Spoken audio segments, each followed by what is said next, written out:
സൂചിപ്പിച്ചതുപോലെ ഏറ്റവും കാലിക പ്രസക്തമായ ഒരു വിഷയമാണ് നമ്മൾ ഇന്ന് അഡ്രസ് ചെയ്യാനായിട്ട് ശ്രമിക്കുന്നത്. മുൻപ് ഉള്ള കാലഘട്ടത്തിലെ സാഹചര്യങ്ങളിൽ നിന്നും വ്യത്യസ്തമായി പ്രകൃതി ദുരന്തങ്ങൾ അടിക്കടി ഉണ്ടാവുന്ന ഒരു കാലഘട്ടമായി നമ്മുടെ ഈ വർത്തമാനകാല ജീവിത സാഹചര്യങ്ങൾ മാറിയിരിക്കുന്നു. കേരളത്തിൽ തന്നെ 2018 വലിയ പ്രളയമുണ്ടായി. 2019 മോശമല്ലാത്ത രീതിയിൽ പ്രളയവും വെള്ളപ്പൊക്കവും ദുരിതവും ഉണ്ടായി.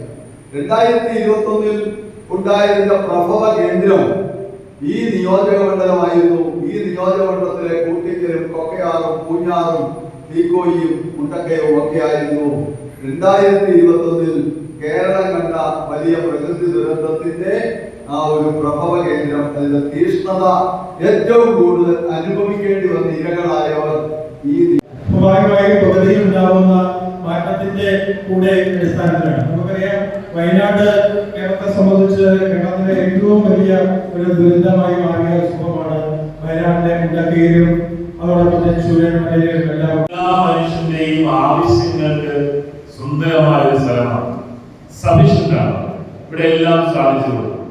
പക്ഷെ ഒരു മനുഷ്യന്റെ പോലും അത്യാഗ്രഹത്തിന് ഈ ഭൂമി നിലനിൽക്കുകയില്ല എന്നാണ് അദ്ദേഹം പറയുന്നത്. നമ്മുടെ രാഷ്ട്രപിതാവായ ഗാന്ധിജിയുടെ വാക്കുകളെ ചിന്തിക്കുമ്പോഴും അത് വളരെ സത്യമാണ്. ഒരു പ്രവാചകന്റെ വാക്ക് പോലെ, ദൗത്യം പോലെ നമുക്ക് തന്നെ കാണാവുന്നതാണ്. നമ്മൾ വിഴിഞ്ഞം തുറമുഖങ്ങൾ ചിന്തിക്കുന്നുണ്ട്. ഇന്ത്യയിലെ അല്ലെങ്കിൽ ഏറ്റവും കേരളത്തിലെ വലിയ നേട്ടമായിട്ടാണ് നമ്മൾ കാണുന്നത്. വിഴിഞ്ഞം തുറമുഖം വന്നതിന് ശേഷം നിരവധി പ്രശ്നങ്ങൾക്ക് ഒരു പരിഹാരമാകുവാൻ അല്ലെങ്കിൽ അതിനെ പറ്റി മനസ്സിലാക്കുവാനും അതിനെ പ്രതിരോധിക്കുന്ന മാർഗങ്ങൾ പഠിക്കുവാനും ഉൾക്കൊള്ളുവാനും സാധ്യമാകട്ടെ എന്ന് നമ്മുടെ സൈനിക സുരക്ഷയുടെ ക്യാമ്പ് പൂഞ്ഞാർ ഏരിയയിൽ നടത്താൻ തീരുമാനിച്ചപ്പോൾ തന്നെ പൂഞ്ഞാർ നെയ്യാർ പഞ്ചായത്ത് പ്രസിഡന്റായ ശ്രീ ജോർജ് മാത്യു സാർ നമ്മുടെ ഏറെ സ്നേഹത്തോടെയോട് സസ്യജാലങ്ങൾക്കും അവ ക്രമാതീതമായി ആഗോള താപനം വർദ്ധിച്ചാൽ സ്വാഭാവികമായും അത് ജീവന്റെ അന്ത്യം കുറിക്കും.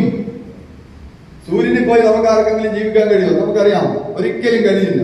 അപ്പോ ആഗോള താപനം വർദ്ധിച്ചു വരുന്ന ഒരു സന്ദർഭം എന്ന് പറഞ്ഞാൽ ഒരുപാട് തലമുറകൾ ജനിച്ചു മരിച്ച് അവരുടെ അടുത്ത തലമുറയ്ക്ക് വേണ്ടി ഈ ഭൂമിയെയും പ്രകൃതിയെയും ചരാചരങ്ങളെയും ജീവാവാസ വ്യവസ്ഥയെയും മണ്ണിനെയും ജലത്തെയും ശുദ്ധവായുവിനെയും എല്ലാം ഈ സൃഷ്ടിച്ച രൂപത്തിൽ അവശേഷിപ്പിച്ചത് കൊണ്ടല്ലേ ഞാനും നിങ്ങളും